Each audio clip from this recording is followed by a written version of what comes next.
All opinions expressed on any program are those of the producer and or persons appearing on the program and do not necessarily reflect the views and opinions of DCTV. All producers and guests appearing on programs provide information and opinions based on information they consider to be reliable. DCTV does not affirm the completeness and accuracy. All DCTV members agree to adhere to DCTV's statement of compliance and are participants in a community medium forum where they're exercising their freedom of speech.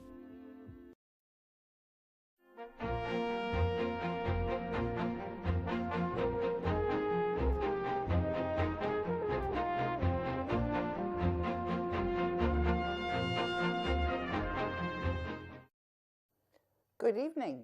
I'm your host, Karen Hudis. Welcome to the series on the network of global corporate control. Today's segment is live and is called Telling It Like It Is, thanks to DCTV, to Carmen Stanley, Program Director, Maurice Jackson, Studio Producer and Director, and Cruchet Starnes, Audio and Teleprompter. There's a huge disconnect between the lies the banking cartel working through the journalists and lawyers and accountants tell you, and reality. The banking cartel manipulates journalists and lawyers and accountants to create a false theater for its crooked agents to act out on the world stage. Behind this facade of normalcy is the network of global corporate control that has bribed and threatened and sometimes murdered the people in secret societies so that they play along with the script.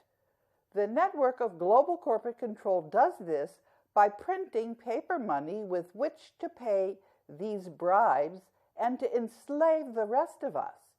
Behind the network of global corporate control is the Black Nobility, descended from the Pharaonic bloodline families. Ever since the previous Ice Age, until we won by exposing banking cartel's corruption and lies to a critical mass of people, the Black Nobility had control. This villain, organized into one single corporation headed by the Superior General of the Jesuits, has also lied to you about the past. Most of what you think happened before 1600 happened at a different time. A lot of what you think you know is wrong. Moscow State University is trying to correct the lies. We have been building up to this day for a long time.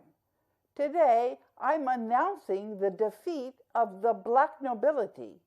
It's going to take some time for this truth to percolate through.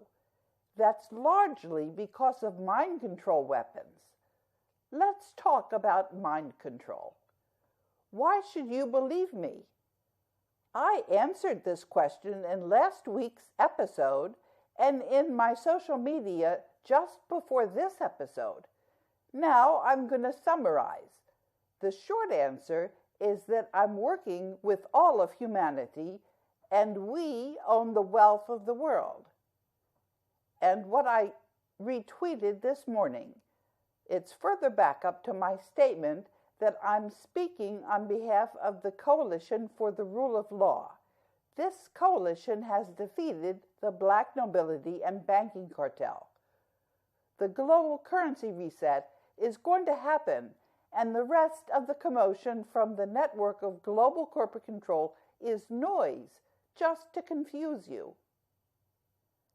The organization chart showing the roles of Jose Rizal and Ferdinand Marcos, who were then the Black Pope and M1 when they deposited the wealth of the world into the World Bank and International Monetary Fund. That was in last week's teleprompter, and there's a slide for that, and I've showed it again in this week's teleprompter. Jose Rizal, who was the Superior General of the Jesuits at the end of World War II, worked with his lawyer, Ferdinand Marcos, to put the world's wealth into the Global Debt Facility. The Global Debt Facility is a large trust that's managed by a world cooperative. The cooperative is called the World Bank and the International Monetary Fund. It's run by a board of governors. I speak for the board of governors of the World Bank and International Monetary Fund. I'm the acting general counsel of the World Bank, and I also work with the board of the International Monetary Fund. I worked in the World Bank's legal department for 21 years and reported corruption. I'm taking direction from all of humanity. We are all going to be free from the banking cartel. We're going to stop paying interest on country debt to the bankers. This is a big scam. If you want to see how this is a scam, focus on the 1984 Grace Commission report under Ronald Reagan, and I've put links to that report in the teleprompter. The report shows the Internal Revenue Service is a fraud that collects taxes for the banking dynasties. 100% of what's collected is absorbed solely by interest on the federal debt. All individual income tax revenues are gone before one nickel is spent on the services taxpayers expect from the government. There's a clearly defined villain. We're looking for an important evil agency in the plot. 2 years ago, in the segment called Whodunit, this was a sequel to Sean Haros's video, Stop the Swiss Nazis. We described the villain. The network of global corporate control is a conglomerate that's been corrupting the politicians and business moguls all over the world. The Bank for International Settlements is the group of private central bankers who issue paper money. In the United States, this is the Federal Reserve.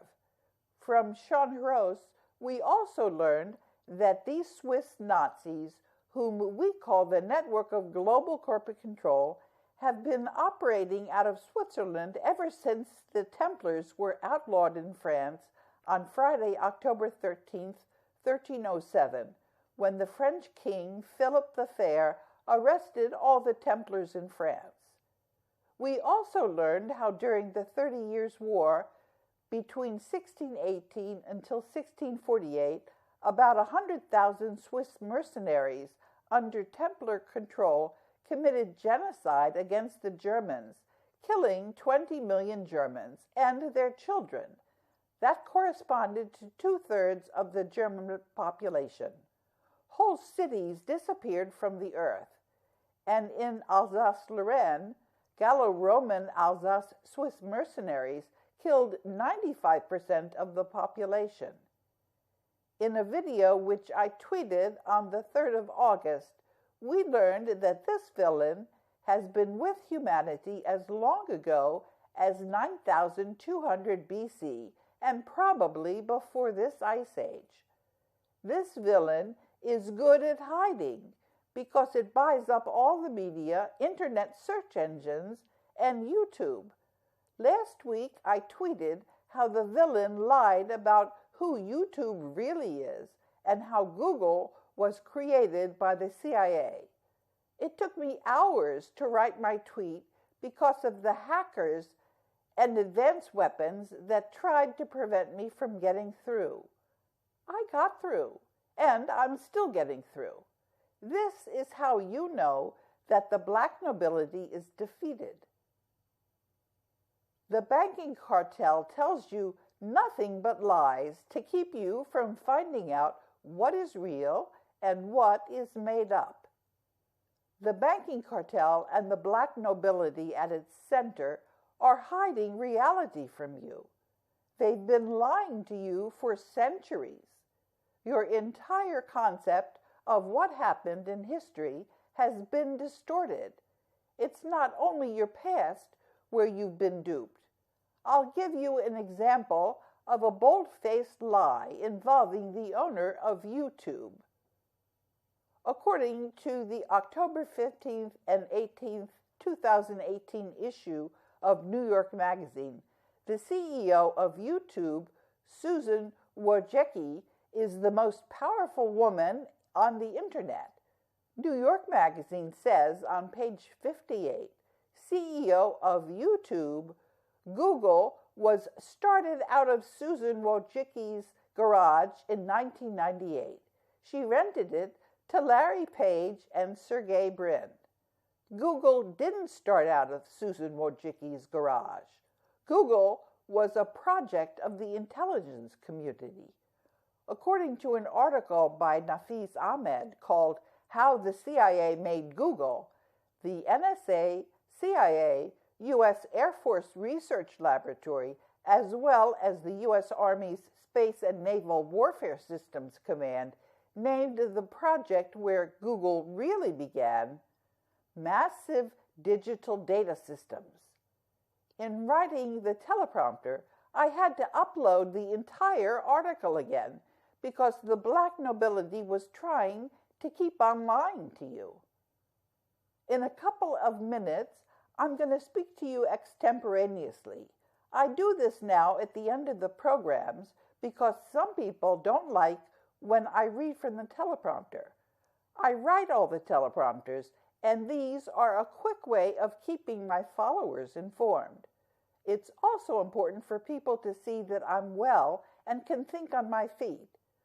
One of the ways I use to resist the military electromagnetic weapons is to make music. I'm now preparing a Bach duet with another cellist. We have a pianist to accompany us. I was not surprised to find out that the National Institute of Health and the John F. Kennedy Center for the Performing Arts have an ongoing research project into how music affects the mind. After the fall of the Twin Towers in 2001, many people learned that something was seriously amiss in our world. For me, it was probably the Vietnam War when I stopped accepting explanations from people in authority. My comment on an article about September 11, 2001 has helped many understand the difference between the banking cartel's version of reality and actual reality. Twitter removed a tweet about the reason the banking cartel's empire is ending, and this was my comment. Your article has not named the empire as Vitaly Glatfelder and Battiston of ETH Zurich, the network of global corporate control.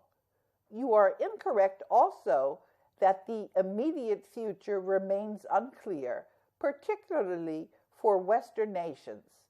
We've been guided by an accurate power transition model that comes from the U.S. National War College. You're correct that we are now witnessing the final days of an empire which will be written about with historical clarity. Your last point, how exactly did they get away with what they did for so long, and why did we not see it? We did see it, and by raising red herrings in the alternative media, the answer to your question can be understood readily through this comment. The legal profession is corrupt. When Anton Scalia tried to break ranks, and now something happened to the teleprompter, but that doesn't bother me because I was going to speak extemporaneously anyway. One of the things that you see happen in the my social media was that I put, are we supposed to wind down? No, I have time to, it turns out that the teleprompter is flashing for me. Okay, I was going to talk to you about Brett Kavanaugh because we've bankrupted him under something called a commercial lien. What I did was I sent Brett Kavanaugh the third notice, and what I did was I sent him a statement telling him what was true and that he was harming me, and I sent him a duplicate of that the following month, and then I said if I was wrong, he had to correct me, and if he didn't correct me, I was going to get a default judgment against him. And that's exactly what happened. So now Brett Kavanaugh is bankrupt. And you would think that if I was wrong, he would have corrected me. So it's very clear, I'm not wrong. When I say that the United States Constitution is not in effect, it's not in effect. And that was exactly what happened with Anton Scalia. You saw I called Anton Scalia out, and then when Anton Scalia decided that he was going to answer the criticism by agreeing with me, he was murdered. And that's the whole reason why there was another vacancy. And Neil Gorsuch is also bankrupt because I gave Neil Gorsuch the exact same opportunity to correct the record, and he didn't. And you can see the statements that I put in front of Brett Kavanaugh that he hasn't bothered to answer. It's out there in public, very much in public. And that's the whole point about the disclosure of corruption from the banking cartel. This is all happening out in public for everyone to see. And the audience has grown exponentially. I was having a conversation with one of the people that I've been working with, and that's actually an important thing for you to realize, that I'm working with all of humanity. I'm not just sitting here doing things on a whim. I'm accountable to all of you, and I'm answering your questions, and I'm putting everything on the record. And one of the people, Leo Freeman, has shown everyone how they can go back and download every single thing that I've written for many years, and you can see that things are all very consistent.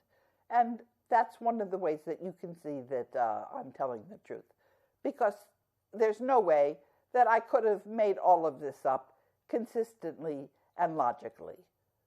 And that's the thing that you have to do as your homework. You have to go and look at the record, and you have to try to think logically. And as we've been discussing, it's not that easy to think logically because there are very powerful weapons that are trying to interfere with your thinking. And the way that you can overcome this, actually one of the ways is by making music. That's a very powerful way of restoring the brain. But another way is to work together with other people, a very small group. And these should be people that you like very well, because you need to stay in touch with them as we work forward. There's a whole series of agenda items, and I discussed these with you last week, what these agenda items are. And there are ongoing questions. One of the conversations that I'm having with Leo Freeman, he asked me a question whether, we're going to be exchanging currencies. He wanted to know whether it was just an individual who was going to be permitted to exchange currencies, or whether corporations could.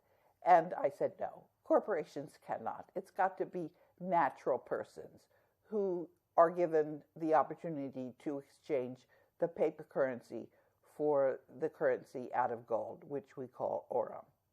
So that was one of the things that I wanted to talk to you about. And I also wanted to talk to you about what's actually behind a lot of what we're doing. It's a difference in approach to consciousness. I can tell at the very center how this is working.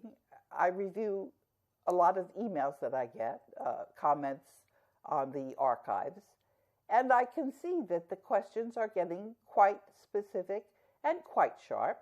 And I also notice that sometimes it's difficult for me to keep track of all of the people and all of the various things going on. And other days, it's very simple. It's almost like the difficulty in a locomotive pulling a train. You have to really pull very hard sometimes. And other times, it seems as if the train is just going down the tracks very readily. And I think that's where we are, actually. The consciousness that we all share, because we've been talking about something called the 100-monkey effect. That is that when we think, we're actually, our brains are modems, and a lot of the thinking is done with something called the collective unconscious. We share a common brain, actually. And we share a common reality. What happened when enough people found out about reality was that it became manifest. And we're now in a situation where the banking cartel doesn't want to admit that we have shifted into a reality where the wealth of the world is owned by humanity and not the bankers. The bankers are bankrupt, and they know that that's the case. And they also know how many people realize this. It's a critical mass, and the number of people that realize this grows, and especially it will grow if you reach out to other people. And when you do, it's not going to be that easy to find people who want to discuss these issues with you. Maybe 1 out of 10 will be ready to discuss these issues. And the other 9, these are people that are very sensitive to the military weaponry. And the military weaponry is very pervasive. For example, when you go shopping in the large department stores, there may be things that you're going to buy on whim. It's not really whim. It's this weaponry that's it's like hypnosis, and the way it works, I've put this in a tweet, and you can read about it. When I put these tweets out, actually, it takes me a very long time, and I'm trying to figure out whether I've got another 10 minutes. The teleprompter is just going haywire. I had a feeling that the banking cartel was going to try to interfere with our program today because as I said, I announced the defeat of the banking cartel, and they like to show that no, they're not defeated. Well, actually, they really are. And one of the emails that I received this week was from an agent of the banking cartel who I had called out because somebody put her on my Twitter account again, Christine Chadwick. And she was giving a very detailed explanation as to why she was not really an agent of the banking cartel. And she actually is an agent of the banking cartel. Many people are aware of the difference between the banking cartel's lies and reality. Even though the counters stopped working years ago, it's possible to see when something I post catches on. Now the teleprompter is working again.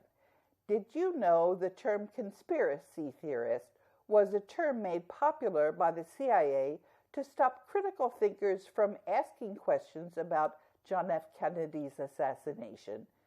In a memo called Countering Criticism of the Warren Report, the CIA set out to make the term conspiracy theorist a weapon to be used against anyone who questioned the government's secret activities and programs. Why people seem to be brainwashed and don't want to learn anything. That's where the banking cartel broke 2 links. It explained how corruption comes from our money and shows why we're likely to believe all of the lies that the banking cartel and the Black Nobility descended from the pharaohs in Egypt tell you about your world.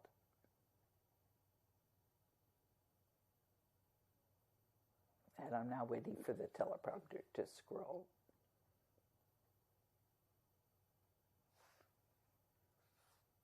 Well, I guess I can speak extemporaneously again. I think actually the most important thing to tell you is that the relationship that we have, and it's an ongoing relationship between me and the rest of the world. I'm fully accountable to you, and you can raise questions.